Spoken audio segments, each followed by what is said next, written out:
Good evening everyone. শতাব্দীর কিচেনে আপনাদের সবাইকে স্বাগত জানাই। আজকের রেসিপি পুর ভরা উচ্ছের ফ্রাই। এই গরমের সময় এই রকম একটি রেসিপি যদি প্রথম পাতে গরম ভাতের সাথে থাকে তাহলে বেশ ভালো হয়।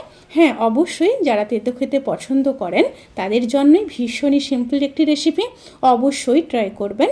তাহলে চলুন শুরু করা যাক আজকের এই সহজ এবং সুস্বাদু রেসিপি। প্রথমে কড়াইতে কিছুটা জল নিয়ে নেব। জলটা ফুটে আসা পর্যন্ত অপেক্ষা করব। জলটা ফুটে এসছে, জলের মধ্যে খুব সামান্য লবণ দিয়ে দেব।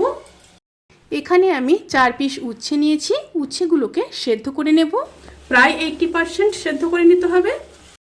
এবার স্টিমটা লো করে ঢাকা দিয়ে উচ্ছেগুলোকে সেদ্ধ করে ঠান্ডা করে নিয়ে তারপর ফিরে আসছি। উচ্ছেগুলোকে সেদ্ধ করে ঠান্ডা করে নিয়েছি। এরপর একটা ছুরি দিয়ে উচ্ছের গা একটু কেটে নেব। এবার একটা চামচ দিয়ে ভেতর থেকে বীজগুলোকে বের করে নেব।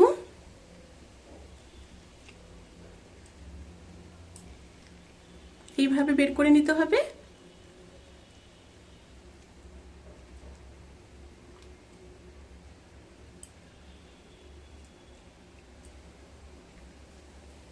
এইভাবে প্রত্যেকটা উচ্ছে থেকে বীজগুলোকে বের করে নিতে হবে।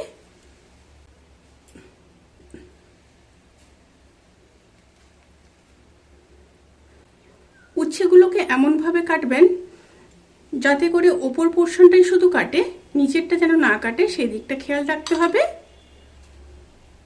প্রত্যেকটা বীজ বের করে নিয়ে তারপর ফিরে আসছি। প্রত্যেকটা উচ্ছে থেকে বীজ বের করে নিয়েছি। এবার এই বীজগুলোকে পেস্ট করে নেব। আপনাদের কাছে যদি মিক্সার গ্রাইন্ডার না থাকে তাহলে কিন্তু বেটে নিতে পারেন। এবার একটা মশলা রেডি করে নেব। তার জন্য কড়াইতে সর্ষের তেল দিয়ে দেব।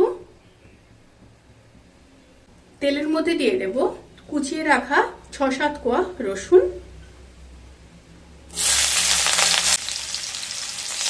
একটু নেড়ে নেব। এবার দিয়ে দেব দুটো বড় সাইজের কেটে রাখা পেঁয়াজ, সাথে পরিমাণ মতো লবণ দিয়ে দেব। দিয়ে পেঁয়াজ আর রসুনকে খুব ভালো মতো ভেজে নেব। পেঁয়াজ আর রসুনকে ভালোভাবে ভেজে নিয়ে তারপর ফিরে আসছি। পেঁয়াজ আর রসুন ভাজা হয়ে গেলে এবার 1/2 চামচ রোস্টেড জিরে আর ধনের গুঁড়ো দিয়ে দেব। খুবই সামান্য হলুদ দিয়ে দেব। আর দিয়ে দেব 1/2 চামচ লঙ্কার গুঁড়ো, সাথে অল্প জল দিয়ে দেব। দিয়ে মশলাগুলোকে খুব ভালোভাবে কষিয়ে নেব।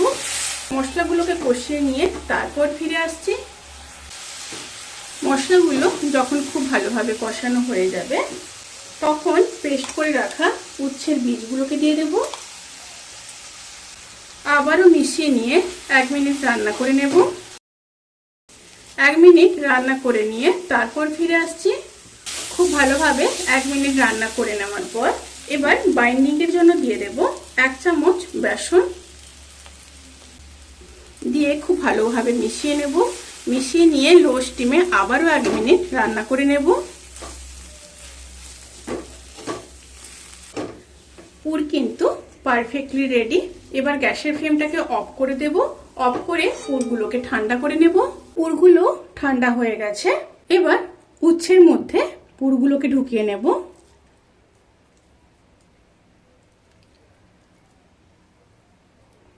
এইভাবে ঢুকিয়ে নিতে হবে।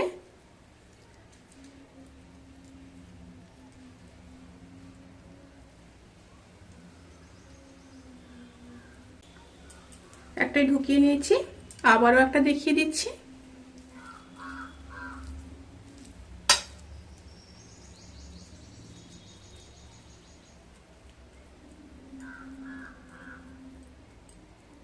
এইভাবে চেপে চেপে কিন্তু ঢুকিয়ে দিতে হবে। এইভাবে সমস্ত উচ্ছের মধ্যে পুরগুলোকে ঢুকিয়ে নিয়ে তারপর ফিরে আসছি। সমস্ত উচ্ছের মধ্যে পুরগুলো ঢুকিয়ে নিয়েছি। এবার আবারও একটা কড়াই নিয়ে নিয়েছি। কড়াইয়ের মধ্যে কিছুটা সর্ষের তেল দিয়ে দেব। খুবই সামান্য সর্ষের তেল, এখানে আর বেশি দেওয়ার কোনো রকমই দরকার নেই। তেলটা গরম হয়ে গেছে। এবার উচ্ছেগুলোকে দিয়ে দেব। মিডিয়াম স্টিমে উচ্ছেগুলোকে ভেজে নিতে হবে। একটা সাইড ভেজে নেওয়া পর্যন্ত অপেক্ষা করব।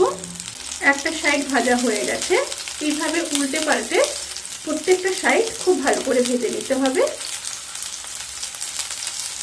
এই সময় কিন্তু স্টিম অতি অবশ্যই মিডিয়াম টু লোতে রাখবেন। পুর ভরা উচ্ছের ফ্রাই কিন্তু সার্ভ করার জন্য একদম রেডি। প্রত্যেকটা সাইড খুব ভালো করে ভেজে নিয়েছি, এবার তুলে নেব। রেসিপিটি কেমন লাগলো প্লিজ কমেন্ট করে জানাতে কিন্তু ভুলবেন না। যদি ভালো লেগে থাকে তাহলে সাবস্ক্রাইব করে পাশে থাকা বেল আইকন প্রেস করে নোটিফিকেশান অল করে রাখবেন। তাতে করে আমি যত রেসিপি দেব সমস্ত লিঙ্ক আপনাদের কাছে পৌঁছে যাবে। আপনারা সবাই ভালো থাকবেন, সুস্থ থাকবেন, সাবধানে থাকবেন। আজকের মতো এই পর্যন্ত। পরের ভিডিওর জন্য অপেক্ষা করুন। টাটা।